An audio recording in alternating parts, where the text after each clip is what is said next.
ओम शांति। 9 तारीख की मुरली है। बाबा बोले, मीठे बच्चे, कड़े ते कड़ी बीमारी है, किसी के नाम रूप में फंसना। अंतर्मुखी बन इस बीमारी की जांच करो और इससे मुक्त बनो।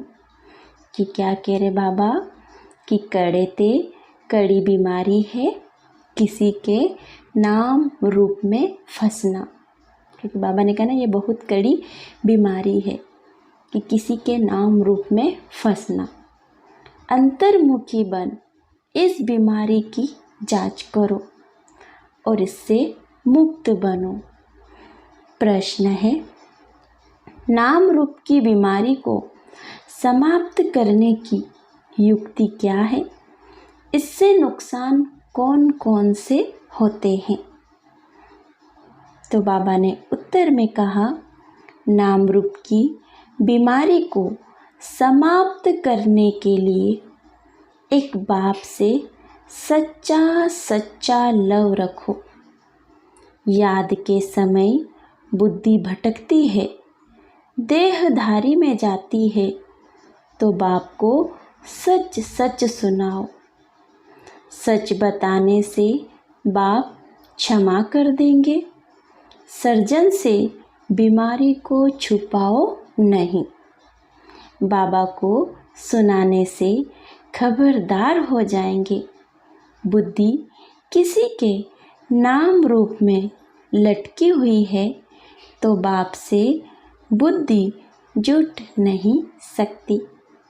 वह सर्विस के बजाय डिससर्विस करते हैं, बाप की निंदा कराते हैं। ऐसे निंदक बहुत कड़ी सजा के भागी बनते हैं। ओम शांति। अभी बच्चे जानते हैं कि हर एक को वर्षा मिलना है। किससे वर्षा मिलना है? एक शिव बाबा से।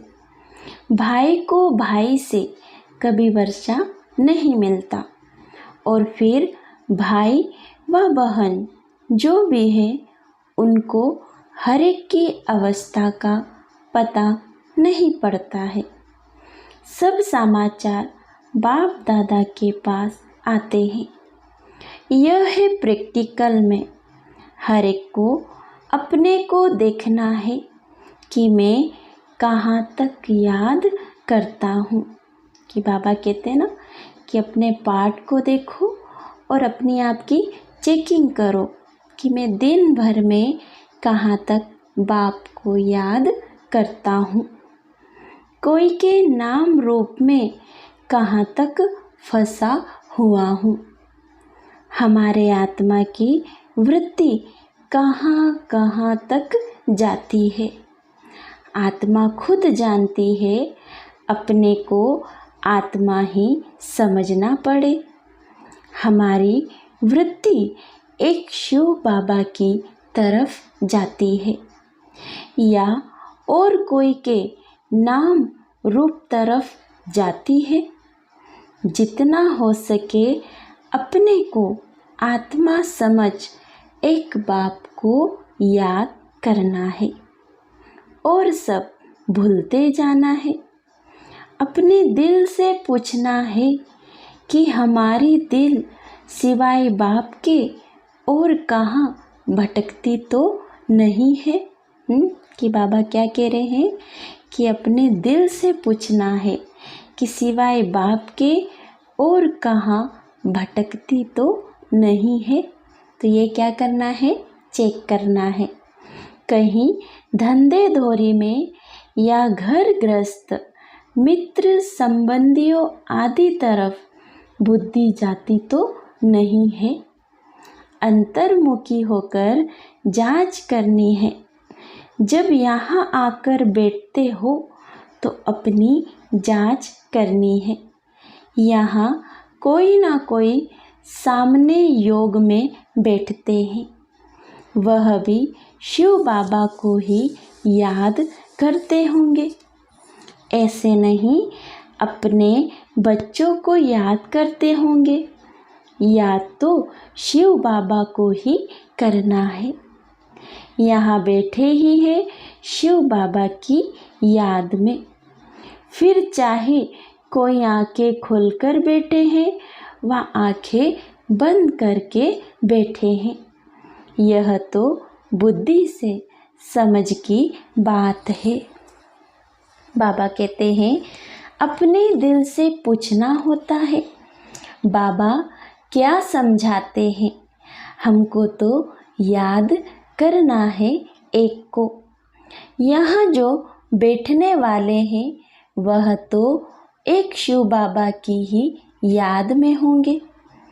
तुमको नहीं देखेंगे क्योंकि उनको तो कोई की भी अवस्था का पता ही नहीं है।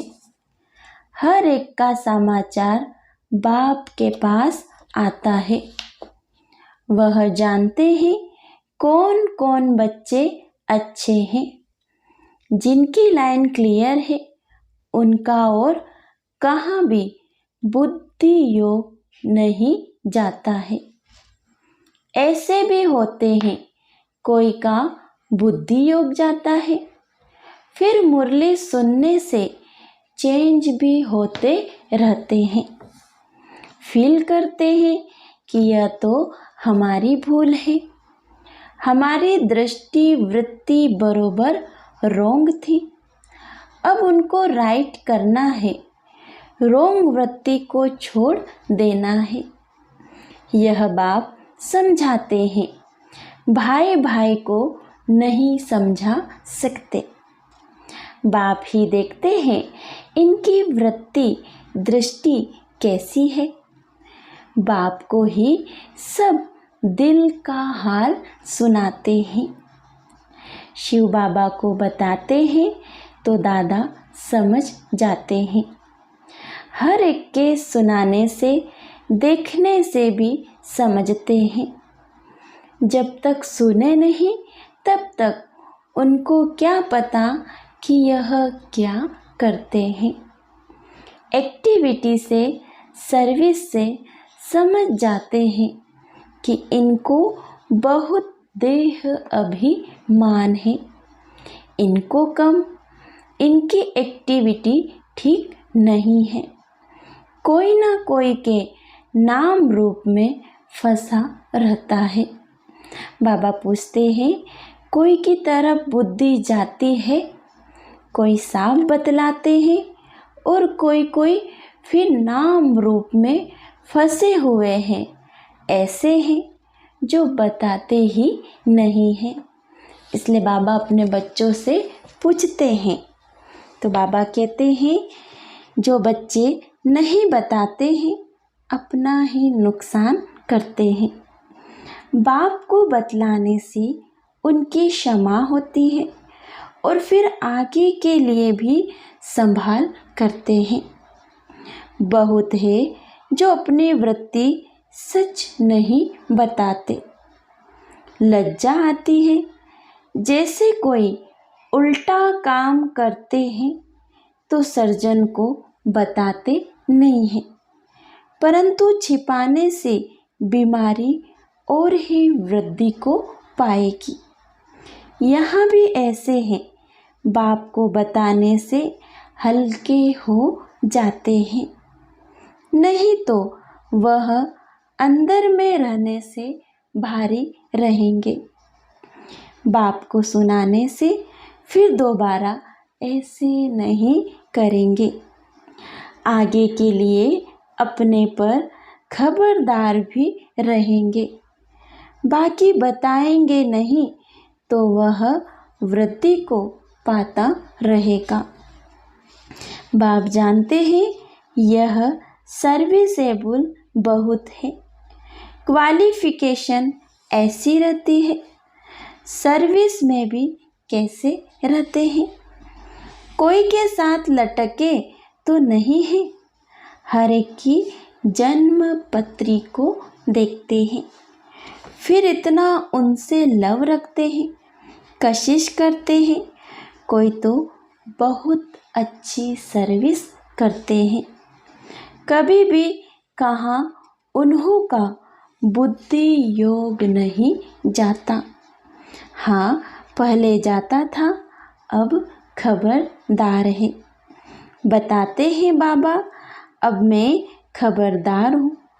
आगे बहुत भूले करते थे।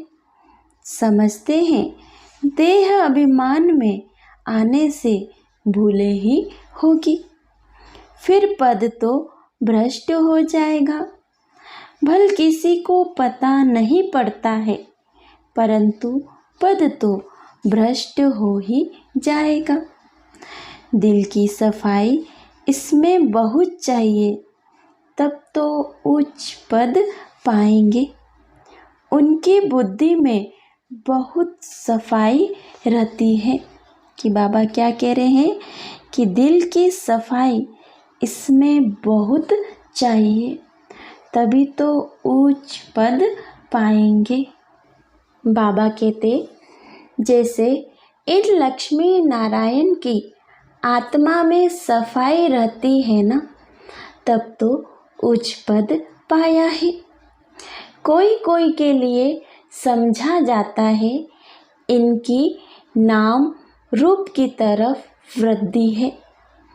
देही अभिमानी होकर नहीं रहते हैं, इस कारण पद भी कम होता गया है।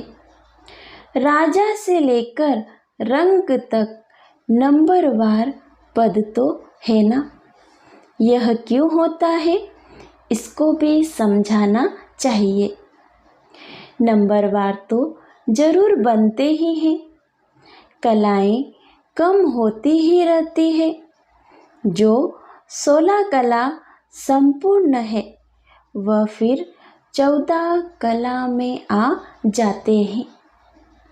ऐसे थोड़ा थोड़ा कम होते होते कलाएं उतरती तो जरूर है। 14 कला है तो भी अच्छा, फिर वाम मार्ग में उतरते हैं तो एकदम विकारी बन जाते हैं। आयु ही कम हो जाती है, फिर रजो तमो गुणी बनते जाते हैं। कम होते होते पुराने होते जाते हैं। आत्मा शरीर से पुरानी होती जाती है। यह सारा ज्ञान अभी तुम बच्चों में है कि कैसे 16 कला से नीचे उतरते उतरते फिर मनुष्य बन जाते हैं। देवताओं की मत तो होती नहीं, बाप की मत मिली, फिर 21 जन्म मत मिलने की दरकार ही नहीं रहती है। यह ईश्वरीय मत तुम्हारी 21 जन्म चलती है। फिर जब रावण राज्य होता है तो तुमको मत मिलती है। किसकी मत मिलती है? रावण की। दिखाते भी है कि देवताएं वाम मार्ग में जाते हैं, और धर्म वालों की ऐसी बात नहीं होती है। देवता जब वाम मार्ग में जाते हैं तब और धर्म वाले आते हैं।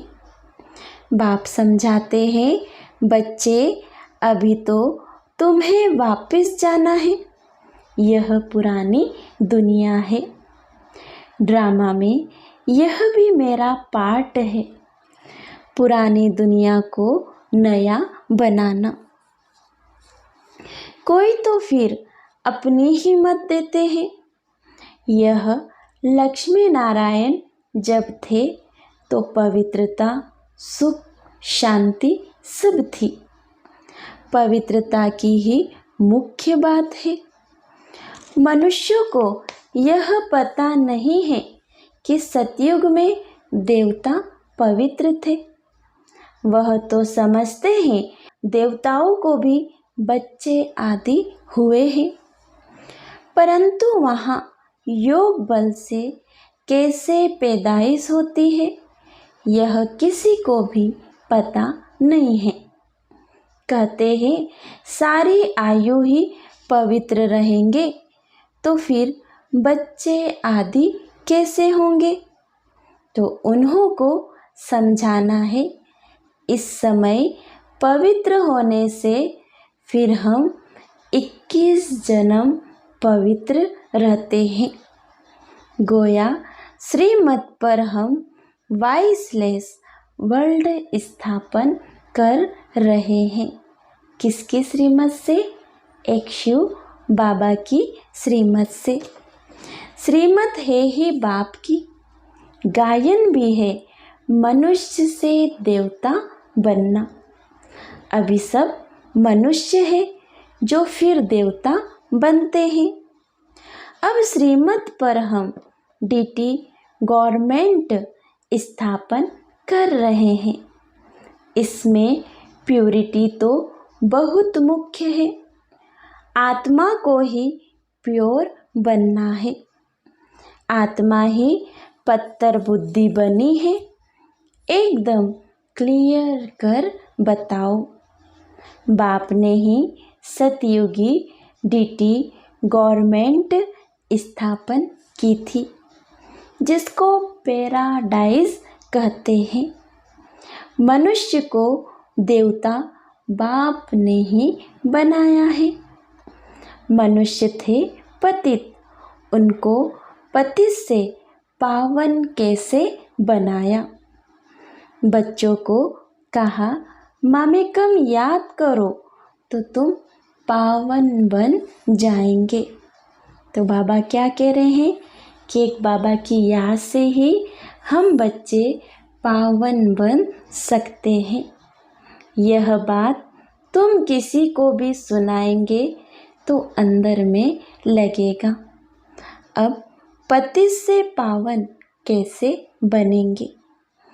जरूर बाप को याद करना होगा और संग बुद्धि योग तोड़ एक संग जोड़ना है। तभी मनुष्य से देवता बन सकेंगे। ऐसे समझाना चाहिए। तुमने जो समझाया वह ड्रामा अनुसार बिल्कुल ठीक था। यह तो समझते ही फिर भी दिन प्रतिदिन पॉइंट्स मिलती रहती है समझाने के लिए। मूल बात है ही कि हम पति से पावन कैसे बने। तो बाप कहते हैं देह के सभी धर्म छोड़ मामेकम याद करो। क्योंकि बाबा कहते ना कि जितने भी धर्म है वो कौन से हैं? देह के धर्म हैं। तो बाबा ने कहा ना कि जितने भी देह के धर्म है उनको छोड़ अपने को आत्मा समझ मामेकम याद करो। इस पुरुषोत्तम संगम युग को भी तुम बच्चे ही जानते हो। हम अभी ब्राह्मण बने हैं, प्रजापिता ब्रह्मा की संतान। बाप हमको पढ़ाते हैं ब्राह्मण बनने बगैर हम देवता कैसे बनेंगे। यह ब्रह्मा भी पूरे 84 जन्म लेते हैं, फिर उनको ही पहला नंबर लेना पड़ता है। बाप आकर प्रवेश करते हैं तो मूल बात है ही एक कि अपने को आत्मा समझ बाप को याद करो। देह अभिमान में आने से कहाँ ना कहाँ लटके रहते हैं। देही अभिमानी तो सब बन ना सके। अपनी पूरी जांच करो कि हम कहाँ देह अभिमान में तो नहीं आते हैं। हमसे कोई विकर्म तो नहीं होता है, बेकायदे चलन तो नहीं होती है। बहुतों से होती है, वह अंत में बहुत सजा के भागी बनेंगे। भल अभी कर्मातीत अवस्था नहीं हुई है। कर्मातीत अवस्था वाले के सब दुख दूर हो जाते हैं, सजाओं से छूट जाते हैं। ख्याल किया जाता है नंबरवार राजाएं बनते हैं। जरूर किसी का कम पुरुषार्थ रहता है, जिस कारण से सजा खानी पड़ती है। आत्मा ही गर्भ जेल में सजा भोगती है।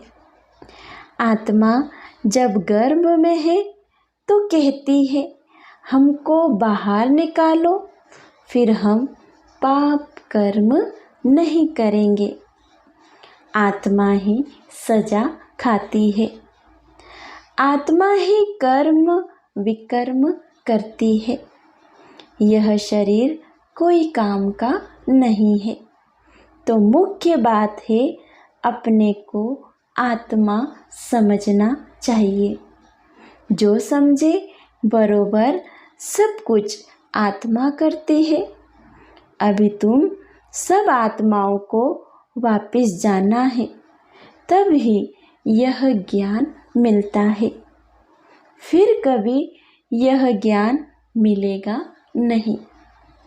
आत्माभिमानी सबको भाई भाई ही देखेंगे। शरीर की बात नहीं रहती। सोल बन गए फिर शरीर में लगाव नहीं रहेगा।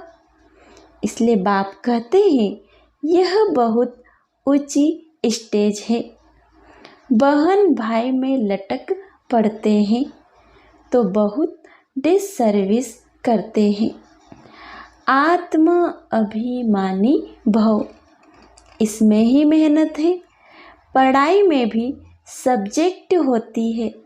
समझते हैं हम इसमें फेल हो जाएंगे। फेल होने का कारण फिर और सब्जेक्ट में भी ढीले हो पड़ते हो। तो बाबा कहते हैं अभी तुम्हारी आत्मा बुद्धि योग बल से सोने का बर्तन होती जाती है। किससे होती है? बुद्धि के योग बल से। तो बुद्धि क्या होती है? सोने का बर्तन। योग नहीं तो नॉलेज भी कम, वह ताकत नहीं रहती है। योग का जौहर नहीं, यह है ड्रामा की नून। बाबा समझाते हैं बच्चों को अपनी अवस्था कितनी बढ़ानी चाहिए। देखना है हम आत्मा सारे दिन में कोई भी बेकायदे काम तो नहीं करते हैं। कोई भी ऐसी आदत हो तो फौरन छोड़ देना चाहिए, परंतु माया फिर भी दूसरे तीसरे दिन भुला करा देती है। ऐसी सूक्ष्म बातें चलती रहती है। यह है सब गुप्त ज्ञान। मनुष्य क्या जाने, तुम बतलाते हो हम अपने ही खर्चे से अपने लिए सब कुछ करते हैं। दूसरों के खर्चे से कैसे बनाएंगे? इसलिए बाबा हमेशा कहते हैं मांगने से मरना भला। सहज मिले सो दूध बराबर, मांग लिया सो पानी। मांग कर कोई से लेते हो तो वह लाचारी काशी कलवट खाकर देते हैं तो वह पानी हो जाता है। खींच लिया वह रक्त बराबर। कोई बहुत तंग करते हैं, कर्जा उठाते हैं तो वह रक्त समान हो जाता है। कर्जा लेने की कोई ऐसी दरकार नहीं है।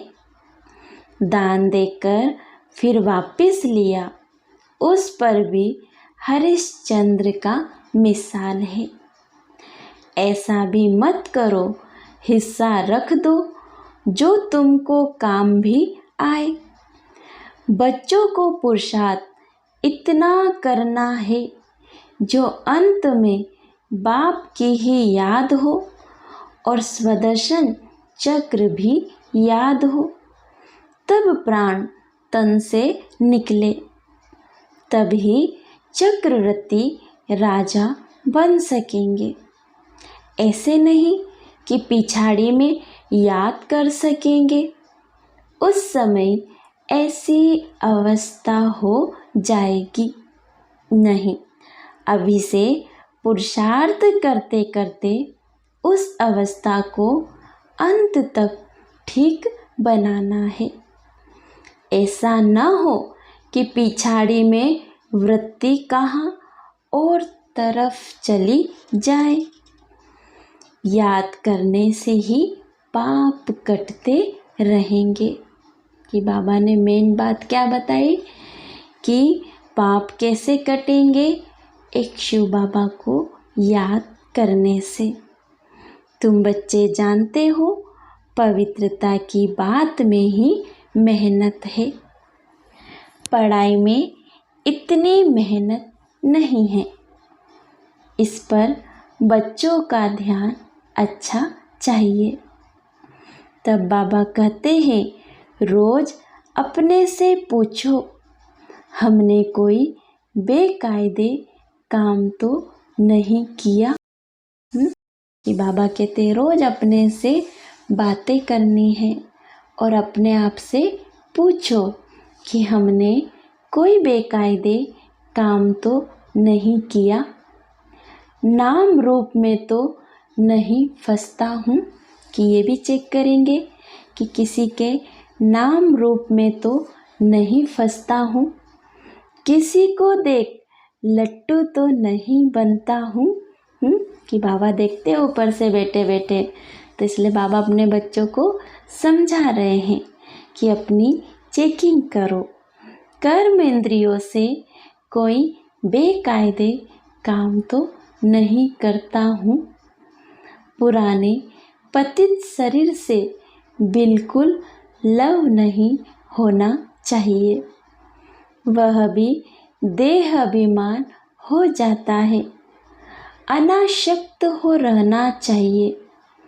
सच्चा प्यार एक से। किससे करना है सच्चा प्यार? एक शिव बाबा से। बाकी सबसे अनासक्त प्यार। भले बच्चे आदि है, परंतु कोई में भी आसक्ति न हो। जानते हैं यह जो कुछ भी देखते हैं सब खत्म हो जाएगा, तो उनसे प्यार सारा निकल जाता है। एक में ही प्यार रहे, बाकी नाम मात्र अनासक्त। क्योंकि बाबा आप कहते हैं ना कि यहाँ पे कोई भी चीज़ परमानेंट नहीं है। एक ना एक दिन विनाश होना है, चाहे वो इस शरीर का हो, चाहे वस्तु का हो, चाहे और भी चीज़ों का हो। क्योंकि बाबा कहते हैं ना कि यहाँ पे जो भी चीज़ें हैं, इन आँखों से जो कुछ भी दिखता है वह सब क्या है? विनाशी है। और अविनाशी क्या है? एक शिव बाबा है। तो उनसे ही हमें प्यार करना है। अच्छा, मीठे मीठे सिखिलदे बच्चों प्रति माता पिता बाप दादा का याद प्यार और गुड मॉर्निंग। रूहानी बाप की रूहानी बच्चों को नमस्ते। हम रूहानी बच्चों की रूहानी माता पिता बाप दादा का याद प्यार और गुड मॉर्निंग। नमस्ते नमस्ते। शुक्रिया बाबा, शुक्रिया। धारणा के लिए मुख्य सार है पहला, अपनी वृत्ति को बहुत शुद्ध और पवित्र बनाना है। कोई भी बेकायदे उल्टा काम नहीं करना है। तो अपने आप की क्या करेंगे? चेकिंग करेंगे। बहुत बहुत खबरदार रहना है। बुद्धि कहाँ पर भी लटकानी नहीं है। दूसरा है, सच्चा प्यार एक बाप में ही रखना है, बाकी सबसे अनाशक्त नाम मात्र प्यार हो। आत्म अभिमानी स्टेज ऐसी बनानी है जो शरीर में भी लगाव न रहे। वरदान है, स्वराज्य के संस्कारों द्वारा भविष्य राज्य अधिकार प्राप्त करने वाली तकदीरवान आत्मा भव।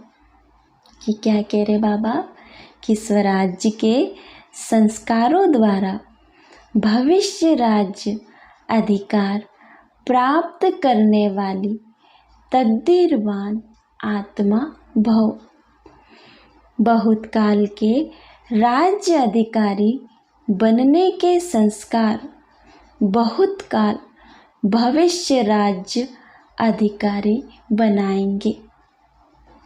अगर बार बार वशीभूत होते हो, अधिकारी बनने के संस्कार नहीं है, तो राज्य अधिकारियों के राज्य में रहेंगे, राज्य भाग्य प्राप्त नहीं होगा। तो नॉलेज के दर्पण में अपने तकदीर की सूरत को देखो। बहुत समय के अभ्यास द्वारा अपने विशेष सहयोगी कर्मचारी व राज्य कारोबारी साथियों को अपने अधिकार से चलाओ। राजा बनो तब कहेंगे तकदीरवान आत्मा। तो बाबा का कैसा बच्चा बनना है? राजा बच्चा बनना है। तो राजा बनो तब कहेंगे तकदीरवान आत्मा। स्लोगन है, सकाश देने की सेवा करने के लिए बेहद की वैराग्य वृत्ति को इमर्ज करो। कि सकाश देने की सेवा करने के लिए बेहद की वैराग्य वृत्ति को इमर्ज करो। तो क्या करना है? बेहद की वैराग्य वृत्ति को इमर्ज करो। तो सबको क्या देना है? सकाश देना है। अच्छा, ओम शांति।